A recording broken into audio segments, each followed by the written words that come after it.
Hello boys and girls, this is ImAnderZEL of course, and welcome to my second Planetside 2 video.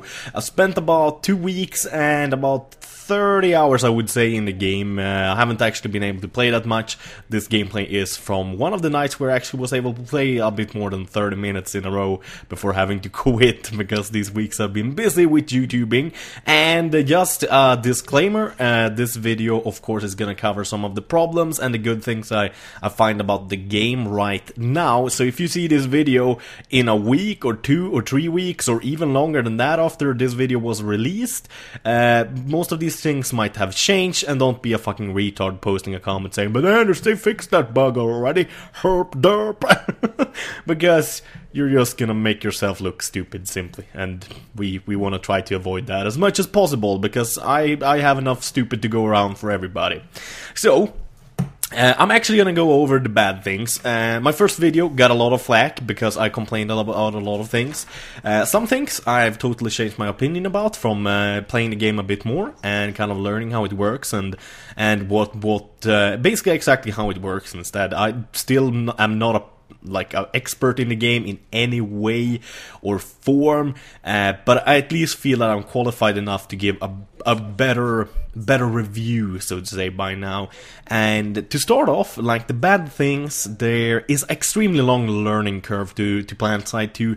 It is very, very hard to understand what you should do and how you should do things simply because the lack of any kind of tutorial. You can claim that, oh yeah, but they have videos on YouTube showing that. Yes, sure, that's okay, but most people won't go on YouTube to find tutorials. They will try to find them in the game, and if they can't find it in the game, they're either gonna try and give up, or they're gonna try until they get it right. And that's kind of what I did, because I want to kind of have it from a perspective where I don't learn from YouTube, even though I actually work with YouTube myself. So it might be a little bit contradictive, but I want to kind of do what the majority of people do, because the majority of people does not go on YouTube to find out how a game works. They expect to have that in the game, and that is definitely still a problem, and it's still there. There's basically no tutorial at all. There's a few written things, but it's extremely hard to understand anyways if you haven't played a previous Planetside game, and I would guess they would like to have very many new players. I mean, like, what game wouldn't like to have as many players as possible? Because many players means much monies, and every company likes monies. Another thing I got a big problem with is that it takes extremely long time to actually earn your certs. Certs are the in-game currency that you earn by basically doing stuff in the game, like repairing, healing, killing, capturing bases, and so on, and you get for every, I think, 250 XP you get 1 cert. Don't get all crazy and angry if I'm mistaken here, because this is what I have been told. If this is incorrect, I am sorry, but I'm pretty sure it actually is the right thing, because I kind of noticed that when I was using a 50% boost and I was getting, like here, 300 XP per kill, I was getting about 1 cert, maybe even more per kill. So that is pretty good. Other thing is very bad optimization, or not very bad. It was a lot worse before when I tried it the first time, and I can't say it has improved since the first video though, but I mean, the game, you can play the game, I mean, even if you don't have the absolutely best PC, but it's not very good looking. It should run a lot better than it does, and they will fix that. That has been said numerous amounts of times, and I would not see any reason why they would lie about that, because if more people can play the games on their PCs, that means more people is playing equals more monies, and again, companies do like monies, that's why they are companies. Very simple like that. Also, another thing is that it's basically impossible to play alone. This is a bad and a good thing, I would say, depending how you look at it. Planetside 2 is an extremely boring and unrewarding game to play alone. you have to join some sort of squad or outfit. I would definitely recommend joining an outfit. After I joined an outfit and joined them on Mumble, shit has become a lot more fun, and that's also one of the good things about the game. When you actually do join a bigger outfit, I joined one of the communities that have an 18-year-old age limit, so it's actually very nice to be around people my own age all the time, so no 12-year-olds screaming. Excuse me, 12-year-olds watching the video, but I mean, I liked you guys when I was 12, but now I'm grown up, and I don't want to hear 12-year-olds screaming in my ear. No offense to anyone. I'm very, very childish myself, but that's about it. And there is some balancing issues. For example, the Vonu sovereignty right now has an extremely overpowered tank. It's kind of silly, at least from what I hear from the outfit. I'm not saying the entire outfit, I mean, thinks this, yeah, but most of them were backing me up when I said that their tanks, for example, is very overpowered. And also, I think the Skites, oh man, I'm so bad at pronouncing, but they have this kind of jet that can stand completely still in the air and stuff like that, and it seems to be a little bit better than the other light jets, so to say, the attack jets. Oh, here we go, we see a couple of them, but it's very quick footage because I'm just running around this biolab, and this biolab is actually one of the parts of one of the places where you can get the most fun. I really enjoy fighting in these biolabs because it's just a enormous clusterfuck, and you can get a ton of kills if you play a little bit smart. You don't even have to be very good, just like I'm not, because I haven't really played this game before, so definitely it does help. So, bugs and unbalancing. But the good things, let's go to the good things now, because a lot of things, as I said, my opinion has definitely changed about the game. It's very little lag. Actually, I don't have that many problems where I think I shoot people and I miss. It actually runs very good, even though there's thousands of people on the server at the same time. Sometimes you're fighting 50 people versus 50, sometimes you're fighting 200 versus 200, and sometimes it's as much as 200 versus 200 versus 200, literally 600 people in one fucking biolab, and it's just crazy. It's so much death and carnage and explosions everywhere. It's just so much fun. And another really good thing is, as I said earlier, the outfits. When you join an outfit, and they can kind of, if they're nice enough, if they want to learn you the outfit I joined, and they're very nice. They answer my stupid noob questions and shit like that.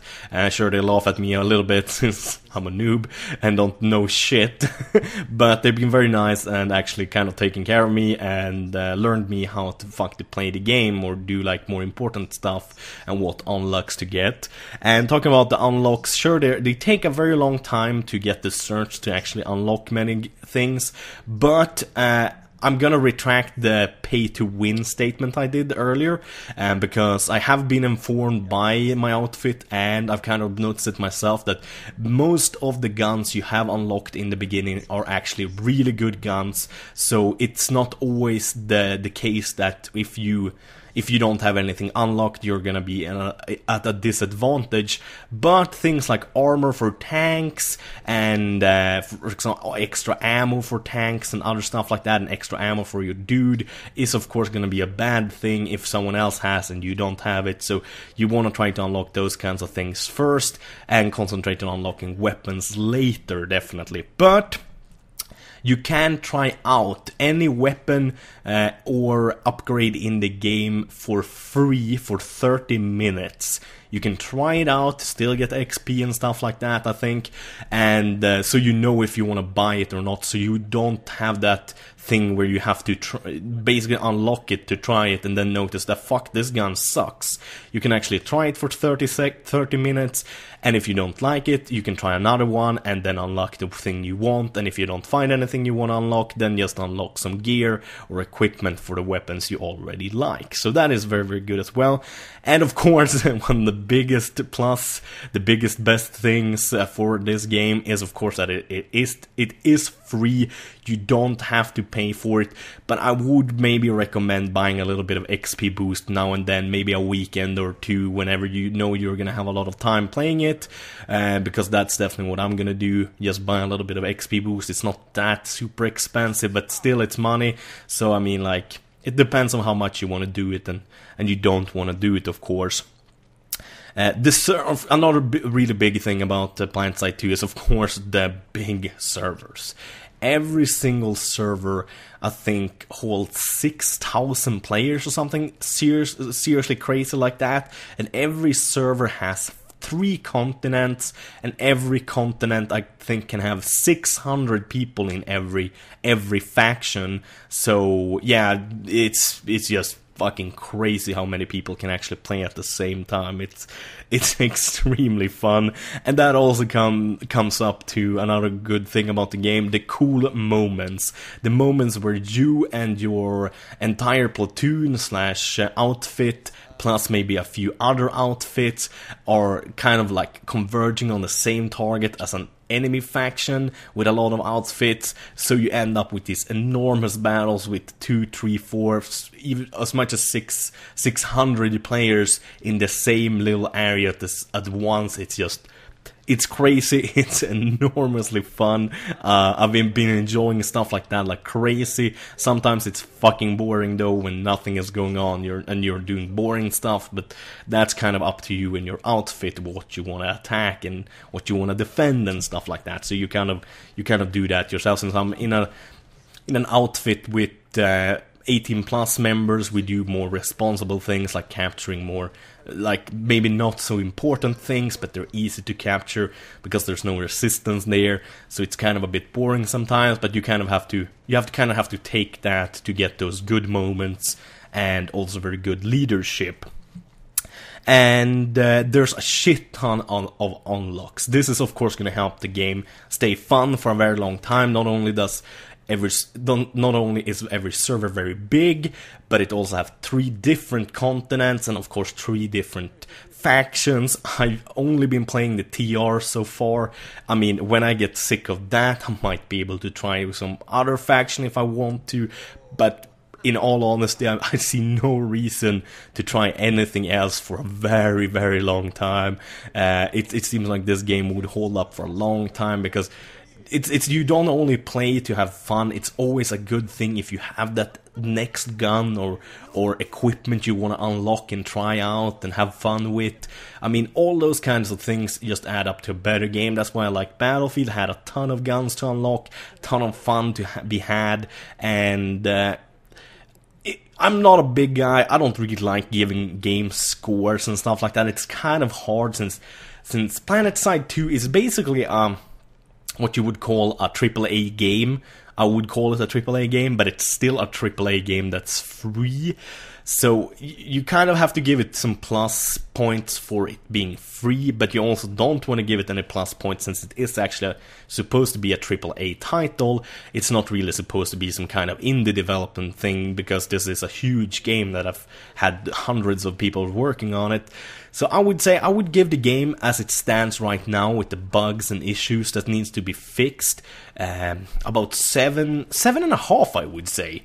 5 is of course a good game, 6 is a very good game, 7 is more than a very good game, and when we're going up towards 8, 9 and 10, we're looking at extremely good games where you have to buy them. I wouldn't say Planet Buy is a must buy, but remember, it's a free game, so you don't have to buy it. So as long as your internet is decent, you only waste 1 hour or a couple of hours downloading it and trying it out. So, and I definitely recommend trying to find an outfit or at least a couple of friends to play with, because this game is, I would say it may be a 5 or a 6 if you play alone, but it quickly becomes a 7, 7.5, maybe even 8 as it is right now with an outfit. And when the problems are fixed, I would be comfortable with giving it a 10, I would almost think. Like if they would change a couple of things that I think is is not really 100%, and of course all the bugs that is, and some of the balancing issues. But yeah, that's about it. As usual, thank you guys for watching. Have a wonderful day. Bye bye.